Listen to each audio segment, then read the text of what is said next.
7:01, we'll call the meeting to order.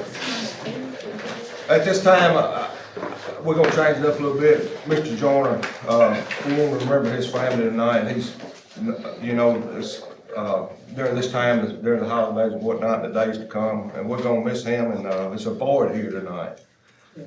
And we're going to stand and have a moment of silence, especially for the Joyner and family, for the Joyner family right now. And after that, we will do our prayers.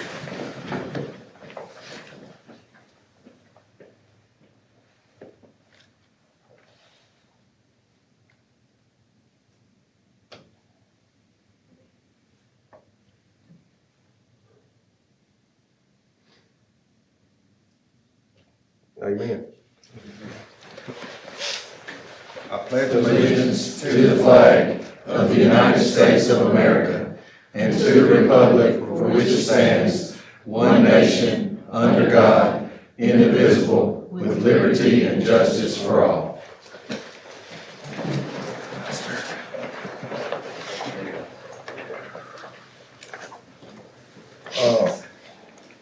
Do we have any of the additions to be on the, for the agenda as presented? Do we have a motion to approve the agenda as presented? Motion by Mr. Davis and second by Mr. Vincent. Those in favor say aye. Aye. Those opposed, no. Motion passed. Are there any additions? We see none. Would anyone like to remove any item from the consent agenda for discussion? If not, do we have a motion to approve? Motion by Mr. Benson, second by Mr. Rozelle. Those in favor, aye. Aye. Opposed, no. Motion passed. Dr. Combs, superintendent update. Sir.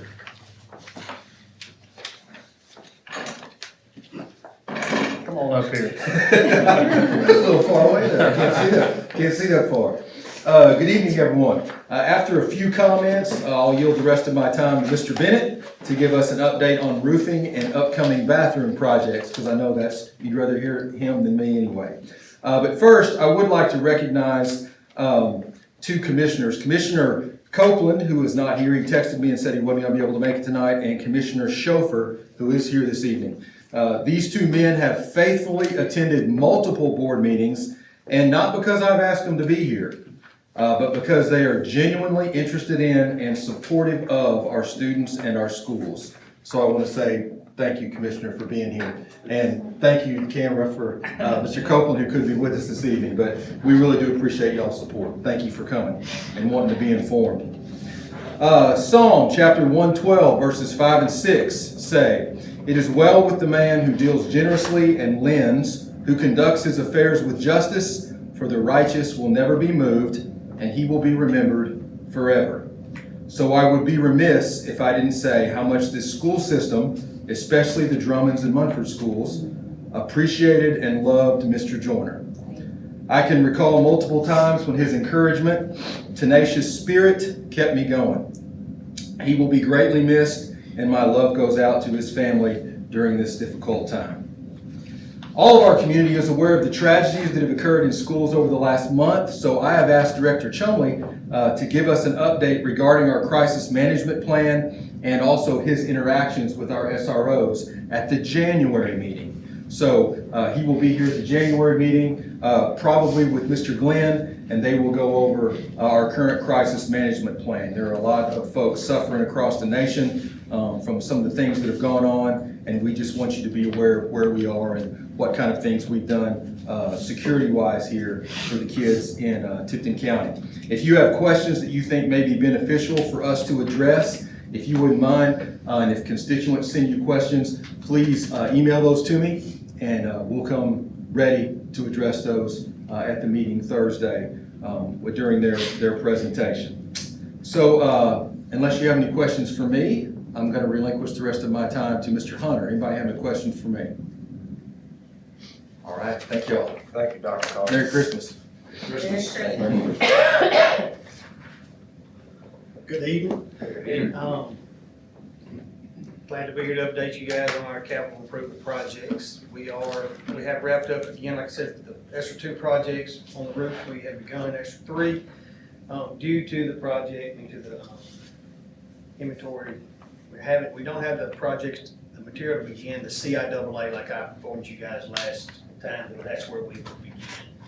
Though we do have some, we're able to get started on, Brighton Elementary and finishing the one wing there, that we still have to finish the metal. If you guys have driven by and it looks like something's unfinished, we do have the metal capping that's gotta be finished up on the front, the southeast wing. But we have also started on the homeschool. We did have enough material to get started on the renovated portion that the football team works out in. We do not have the gray TPO yet that's gonna go on the gymnasium. We did elected to go with the gray on the gymnasium for the homeschool as well as the high school. It's just not as bright and just, you know, it's not as loud whenever you drive by. It'll hopefully just fade off into the sky. But we are making progress, but when the material is available, which I've been told it will be after the first of the year, I've tried to be more specific about that, and I was reassured it will be after the first of the year. No one's willing to really pin down a timeline, but trust me, guys, the art roofing has responded to all of our requests. We have had a couple callbacks that we've had to have them out on, and they've been prompt. We had an issue Monday, had a leak at Mumford Elementary, and we go out and we find there's a soccer ball that was in the downspout.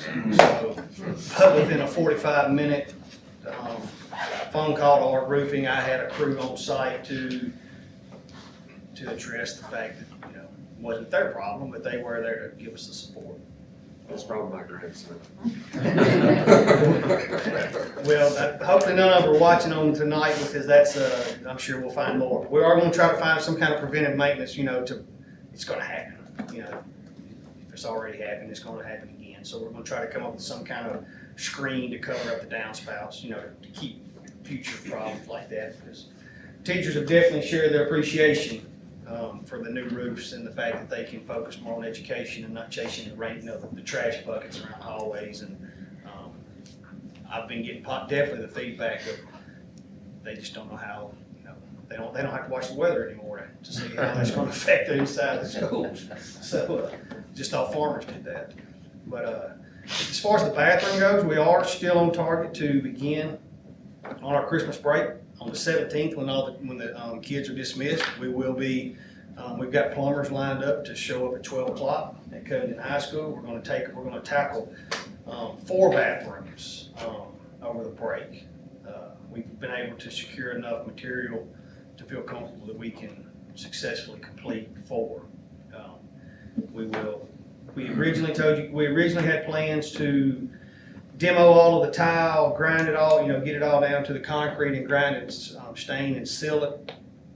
We came out this past week to confirm our transition strip that we would need from the hallways and to make sure that we were ADA compliant and make sure that we had something on hand to meet that requirement. That was a bit of a daunting task, and to back up and punt, I said, guys, we need to reevaluate. You know, do we really need to take out this product it's nasty, yeah, but it's not failing as far as the product. There's no cracks in the floors, and throughout the county, the floors aren't failing. They're nasty. So I reached out to the contractor and said, look, guys, let's evaluate some kind of epoxy, you know, coating, you know, that we can come in and clean. And so I've got a meeting with them in the morning at 8. We've narrowed it down to a couple of products. We're going to evaluate tomorrow to go in and do all of our demo, and then we will put a coating over it that will be where you will not see the existing tile. That's my request. I don't want it to look like, A, we've got a garage floor in our bathrooms, and B, I don't want you to walk in and see that, hey, there's tile, there was existing floor here. I want it to look like exactly like what we intended it to be if we had demoed it down. The mortar bed under the tile was 2 inches, and so with saving on the demolition, the debris throughout the school and having to worry about the dust controls, it's looking like by going this route, we will save roughly about $3,000 a bathroom by going the epoxy route. That's saving on the lack of demolition, a little bit in the dumpsters, not much, but then you've also got the savings in the grinding of the concrete, the polishing of the concrete, sealing the concrete, where now we'll go in, remove all the partitions, remove all the toilets, and then we can go in and clean the tile and then put an epoxy flooring down that will, completely conceal what was existing. As well as it will be a product, if you guys are familiar with epoxy, it is not a porous product. Whatever hits on the top of it will just beat up, and so for cleaning purposes, it should be able, to withstand the times, and the smell should be able to be, it shouldn't be absorbed into the ground. It's currently pretty nasty if you haven't been into these bathrooms lately. So It should go quicker too, right? yes, and that was the other selling point once we really dove into it is we're looking like we should be able to shave roughly I don't want to get too greedy with it, but 2 to 3 days per bathroom, by not having to go through the demo of the entire floor, grinding of the entire floor, and then sealing it. We can go in and clean it, and then we can start putting the epoxy down. And it will be a low VOC, which is the odor that comes from the product. So all in all, I think it will allow us to stretch our dollars further, as well as put us, get us a product that will be able to hold up over time. So I was excited that, I wasn't excited whenever we dove into it. I was scratching my head thinking, this is gonna be nasty. And so once we started digging into other products that we could use to service our bathrooms, I was pretty excited to know that we could stretch our dollars further as well as shave some time. So I wish I had the final product that has been selected here this evening, but I don't, and I apologize. But this hit the table Monday as far as backing up and punting. And then the product I've had 3 presented to me, and the one that I'm hopeful that we use, they're trying to nail down is can we get it in the time frame. So then the chillers for the middle schools, the gentleman that we're working with on that is he's currently out sick. I have spoken with him today, so I don't really have an update on where we stand as far as being able to, as far as our HVAC project goes. But I will keep you guys posted as more of that. We will not have started before our next board meeting, so I'll be able to update you guys before we do anything with that. Can we send them the link to the product once we figure out what it is? Yes, I can do that. I can send you guys the links to the epoxy flooring. And I hope to know more. I'd like to think we make a final decision maybe, or at least have that decided tomorrow, but it's Friday and I doubt we will. But I'll do, but I do expect to have 3 products in front of me for us to be able to sit down and evaluate, hey, which one of these guys do we feel is gonna be our best investment? So, do you guys have any other questions for me regarding the capital improvement projects? Drummond's. The lights, from my understanding, did they get the poles up? I didn't walk this morning, so that So as of I'll as of check in the yesterday? morning. Okay, I do know the poles are here. I do know that Barnett has the poles secured. I do know that he has the gentleman that's installing them, and I do know that we have the lights. I know we have all the components to Okay. execute that. I'll check in the morning. And I will check, I'll bring and I will check as well. Okay. I know that Starnes Electric is who's taking care of that. Yes. I know they originally were hoping, well, we were hopeful that the HVAC portion of this would have been further along and we could have used a crane, but I think he felt comfortable if they could use some kind of hoist to raise the poles versus the crane, since the crane, the HVAC portion of the project was gonna be further out. And part of our ESSER project, it really hasn't been touched on much, guys, but we do plan to, at Drummond's, on your sidewalks that are crushed, Yes, we do have that we do have that in the, that will be taken care of. It will be early spring.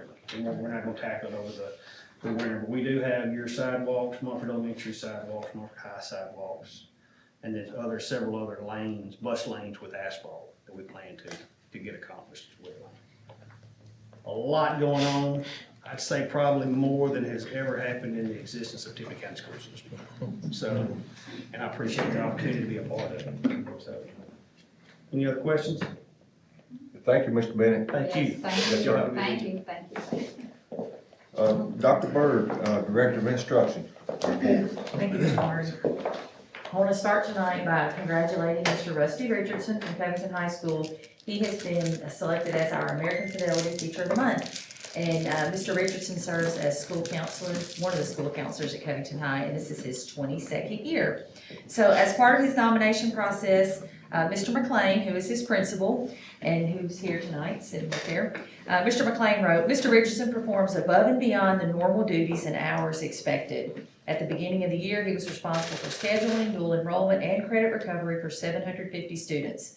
Covington High was short-staffed earlier in the year, and his efforts allowed us the ability to make sure that all student schedules were ready on the first day of school. And we have Mr. Grant Skelton from American Fidelity here tonight, who is going to present him with his award. Well deserved. He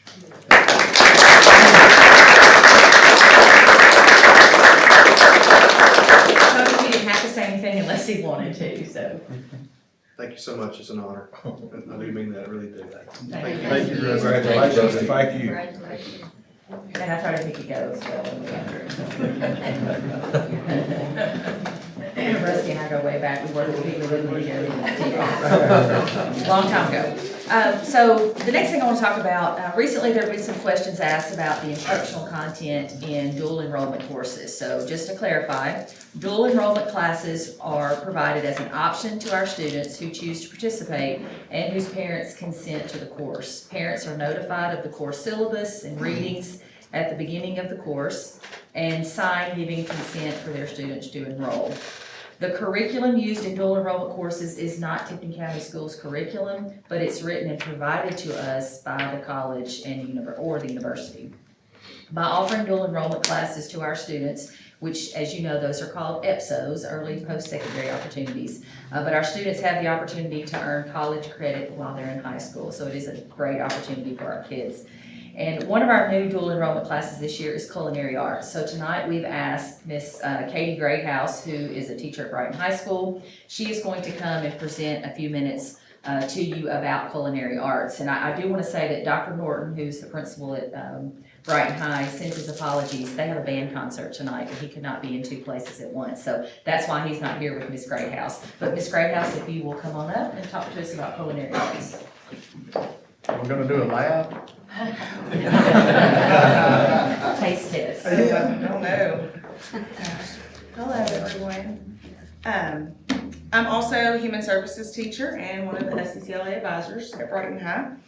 I just want to kind of go over a couple things about the course. It is very popular. We have to kick other students out often when they smell something cooking. I have 3 sections with about 60 students total between the 3, and I think 25 of my students are enrolled as dual enrollment through the Kimmons-Wilson Culinary Institute with University of Memphis. And I believe Miss Cindy at Covington her numbers are about the same. But it is very popular to be enrolled in dual enrollment. They have to have an 18 on their ACT or a 3.0 GPA if they have not taken the ACT yet. So I've ran into the problem this year that my students are out of their grant money. They've taken so many dual classes, but we're working on those changes. So I have a bunch of pictures, but first I'm just going to show you. This is the classroom setting at the Culinary Institute that we went to professional development over the summer. We worked on knife skills, fabricating a chicken, and making fresh pasta with the chef there. And this is an example of what the Culinary Arts ESSER funding will help move our home ec kitchens towards a more commercial look and restaurant style. And this room here was specifically for pastry and baking. If I could get some of those drop down outlets, that would be nice also. That was smooth. But it was really nice to go down there and visit. I thought Harvey was crazy when he told me last fall that he wanted to offer culinary, but I got excited and we worked on quite a few things. Our dual is a little different than other dual enrollment courses because I'm facilitating. The chef at Memphis has provided me with a ton of information, but the students don't like it as much, so we kind of have to spin it our own way. But I have a lot of pictures of what my students have done so far. But I posted on my classroom about what they wanted me to tell you, why culinary is important. So I had a couple I picked out. It says, I think it's important because you need to eat to survive, and you might as well eat good. It also helps people who are questioning whether or not they would like to go into cooking as a career. So that's one student that some days I'm just happy we don't stab another one. It's fun. Another student said, we should have this class because it allows students to explore a new focus area and find new talents or interests. So that's also true. And then this one, which is why we do what we do. This class is important, especially for people who have never had anyone there to learn how to make things. Within the 18 weeks I've been in this class, I have learned more about cooking than I have in my 17 years of living. So this class should be available at every school. So those are just a couple things. I work harder than I think I've worked in the last 9 years. I walk more, my feet hurt more, and I even have grade coming in. But they make it all worth it. So we started out, we've done breakfast, we have omelets, we've done sunny side up eggs, over easy, homemade pancakes, hash browns from our Knife Skills, and cinnamon rolls. And we got Dr. Norton's recipe for cinnamon rolls. If you've ever had them, they are amazing. So they've really enjoyed breakfast and cooking those, and I cannot fry an egg to save my life, and they did great. I also have one student who is diabetic, so we have worked on, he's brought in over 60, 70 eggs and made omelets for the whole class because he loves omelets. So we've also done pizza. They've made dough from scratch. We've made keto pizza. That's the first picture there. So that was, I think, their favorite so far. Where's all the food go? Oh, they eat it. That's, that favorite question for teachers is, what are we doing today? Theirs is, are we cooking today? No. Then we've also made the dough for fresh pasta that we learned at our training over the summer. And these nifty pasta rollers. So they made their pasta, rolled it out into spaghetti noodles, boiled it, and then ate it. How often do y'all cook? Too much. Is that the part that is tiresome? That's probably the worst part. I go to the grocery store probably 3 times a week. And it's gonna get easier, I know, because learning how to account for all of it being the first time we cook this much.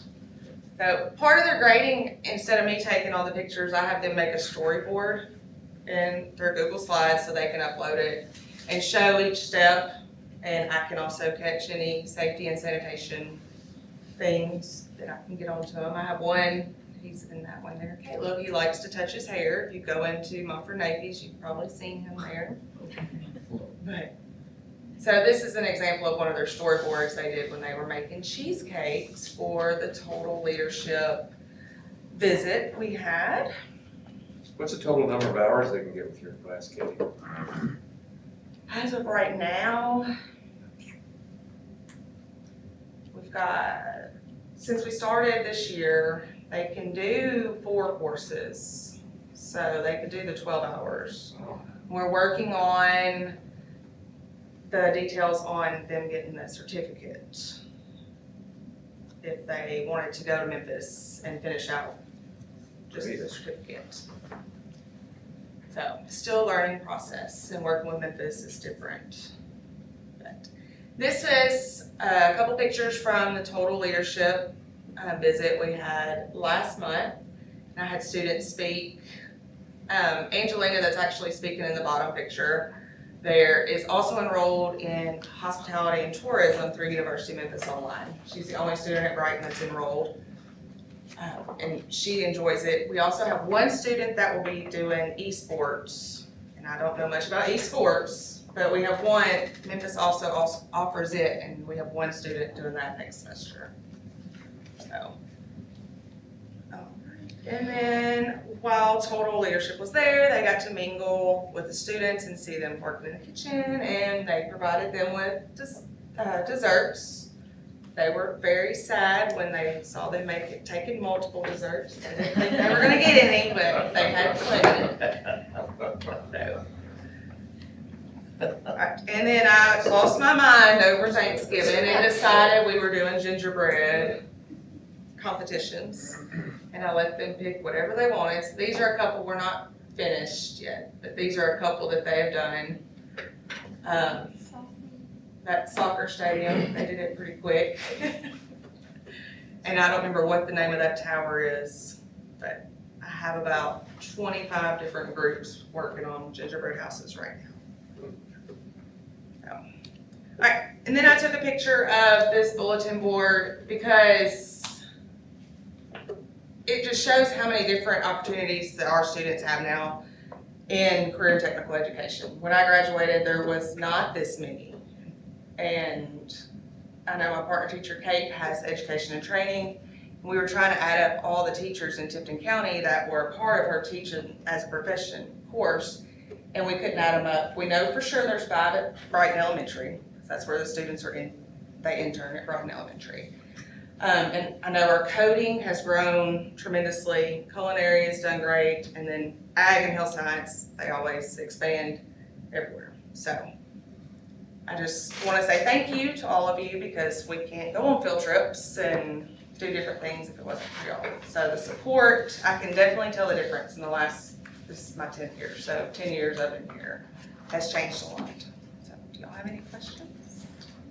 Is 20 a manageable class size?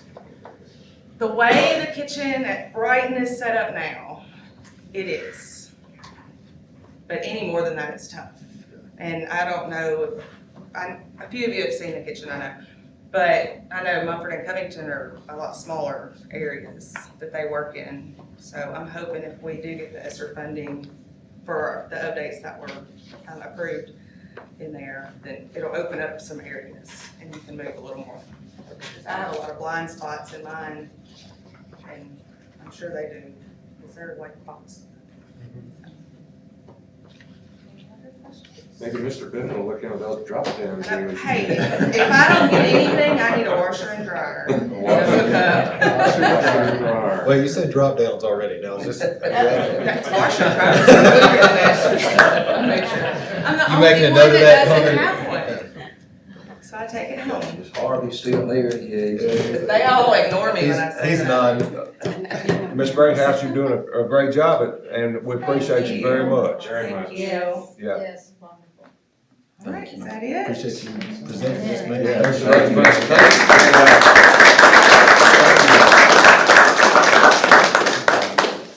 Mr. Burleson, that's all I had listening. Okay, thank you. Hey, Mr. Harvey, stay out of Brighton, okay? When they're cooking especially. I'll tell you what, and I'll say this, I'm glad I get to say this about Katie before I leave. She's said it all. She has painted her room herself to try to add more decor when it's training this summer and getting money for it. And you're going to see her in administration in less than 10 years in our school. She's motivated, she's intelligent, she's organized. She was very nervous about coming up here tonight. Went down and talked to her today for about 30 minutes and said, they're all students, they're just a little older. She's great, and I enjoy working with folks like this. Yeah, thank you Y'all very again. much. Director of Operations, Dr. Fisher. Good evening. Good evening. Guess we're gonna talk about food all night tonight. Tonight, I wanted to highlight our nutrition staff. Of course, we continue to provide meals daily for students, and you know that we provide a hot breakfast and a hot lunch, but we also provide that after-school meal for our students. So during October, we served 7,864 after-school meals. And then in November, we serve 7,528 after-school meals, and those are suppers that are served to our students in the buildings after 3 o'clock. We have a very dedicated staff that work every day the regular shift, and then they stay after school. So they've worked tirelessly throughout the pandemic with staff shortages, with food shortages, delivery delays, retirements, changing menus, and illness. And so they've prepared meals, they've packaged meals, they've loaded buses, they've ridden buses, they've counted meals, they've listened to and responded to concerns that have come to them. And then, of course, they've done the cleanup every day to provide nutritious meals for our students. So they stand on their feet between 4 and 10 hours per day getting the job done.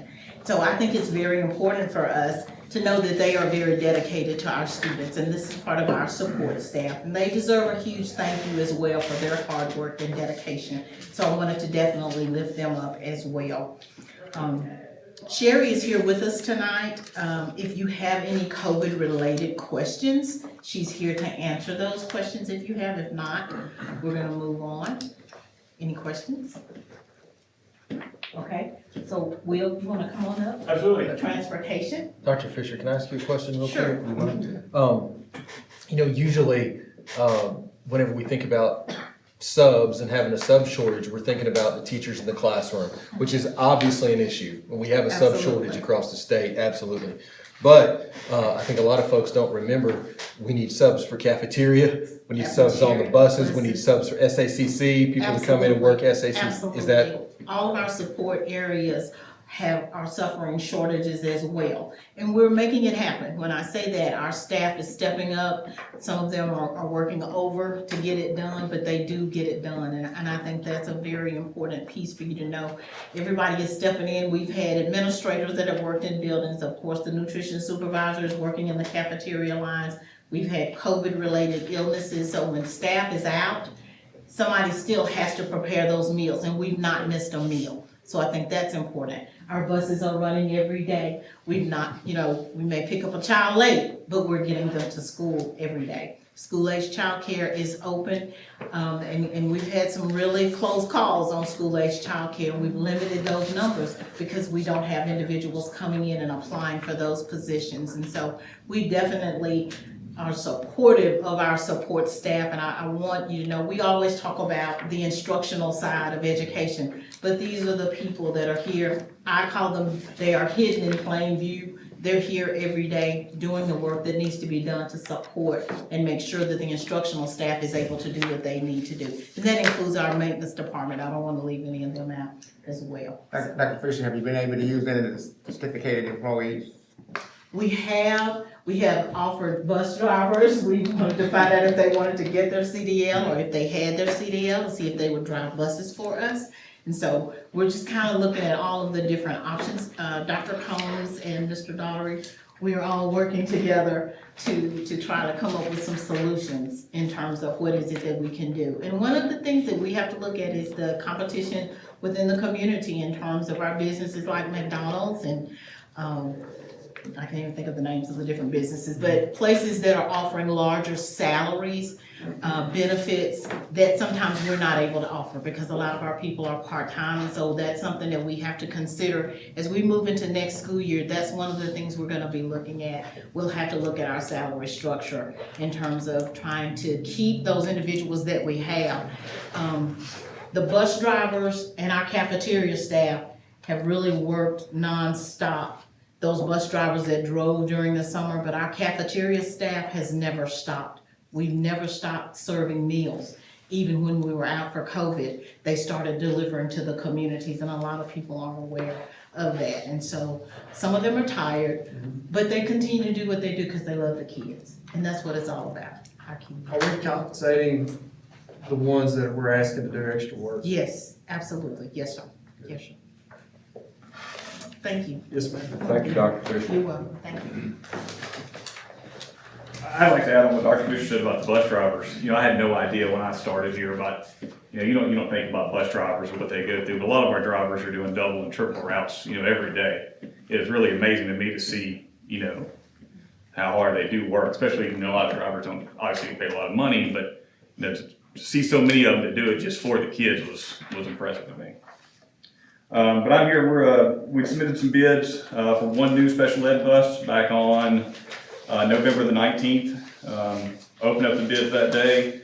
We had one manufacturer come back. The sped department has allocated money coming out of their budget to purchase one new bus for a total of $76,000. I'll make a motion to approve the Mid-South bus bid for $76,000. Motion by Mr. Clark, second by Ms. McClurkin. Are there any questions about the bid? Those in favor, aye. Aye. And opposed, no. Motion passed. All right. Thank you. Thank you. Financial report, Mr. Billy Daugherty. Good evening, ladies and gentlemen. Good evening. We'll start with the financial report. I have a couple of items I want to discuss after that, and then I'll be done. So let's start, if we will, with the 141 general purpose school budget. For the month ending November the 30th, there was about a little over 7.9 million in revenue in the 141 and 6.6 million in expenditures. In the 142 federal projects budget, 1.9 million in revenues, 1.6 million in expenditures. For the 143 Central Cafeteria Fund, $738,000 in revenues and a little over $500,000 in expenditures. And for the 177 capital projects budget for the month ending November, still no activity, but there is activity. It's just not reflecting yet. Mr. Bennett and I were in a meeting together the other day, and Mr. Hall and them are working to finish up the 177. Hopefully by the end of the fiscal year again, that we'll have that budget exhausted. So, Mr. Chairman, that is the financial report. Do we have a motion to approve the financial report as presented? That's two right there. We got motion by Mr. Davidson, second by Mr. Shipley. Are there any questions about the financial report? Those in favor, aye. Aye. Those opposed, no. Motion passed. A couple other things I have, won't require action, it's just a FYI really. Last month I came to you all and requested an amendment for some intra-fund transfers between the 141 and 142 in the amount of $2,493.66. That amendment was not needed. We were able to resolve that through payment between the funds. And so we didn't, Dr. Combs and I didn't ask the Finance Committee to approve that amendment.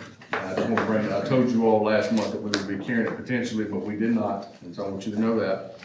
Also, we have another one that is similar to that we're going to handle intra-fund transfer. We won't be doing an amendment. This is basically where personnel change between budgets, and we're just going to have one budget pay the other one, and we'll be doing an amendment. It's the same principle basically, just a little cleaner. The last thing I'll mention to you is we did present the resolution to the Finance Committee this month for the federal projects budget. Basically, we've talked about this, I know, on a couple of occasions where we would forego the constant amendments because the state is telling us, they're giving us the money and they're telling us what to spend it on, and they have to tell us what we can do on revisions.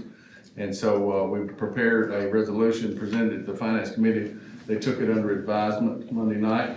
And so we hope to hear in the January meeting what their determinations are, if anything. So that's really all I have for the evening. If there be no questions. Any questions? Thank you, Mr. Billy. Thank you, Mr. Chairman. Dr. Combs, do you have anything? Just one more thing, I've got obviously an awesome staff. I mean, these people are great. What's that whole saying? Surround yourself with good people and you'll look a lot smarter than you are. Well, there you go, y'all. I've got a great staff. But I did want to do a little shout out to Mr. Billy. He's been doing a really good job. He stepped into this thing in stride, took on the biggest budget in the county. But we're going to test his mettle January, February, when we start having our personnel meetings and start projections on how many kids we think we're going to have, and then figure the budget and how we're going to do that. So see what he looks like in February, if his hair is sticking up or if it looks just like that. He's doing a great job. So Thank you. yes, sir. Anybody else have anything to add? I just want to thank Dr. Combs. That charge is really nice, Dr. Combs. You like to? Good. The best thing about that is, y'all, we get to purchase that when we use the county credit card to pay off things in the county. The points generate those gifts right there. Yeah. So there you go. It's like energy savings. There you go. Mr. Benson? Can I say just really quickly, Mr. Chairman? Merry Christmas! Thank you. I would like to wish everyone a Merry Christmas and a Happy New Year. It's been a fast year, and hey, we've had it's getting easier. It seems like maybe a little bit. When I say that, you know, it could be not good. I think everybody's had a good year this year. We've had our ups and downs, but we've stuck together. We've done what we thought was best for the kids. And at the end of the day, that's what it's all about. It's what's best for the children. Do we have a motion to adjourn? Motion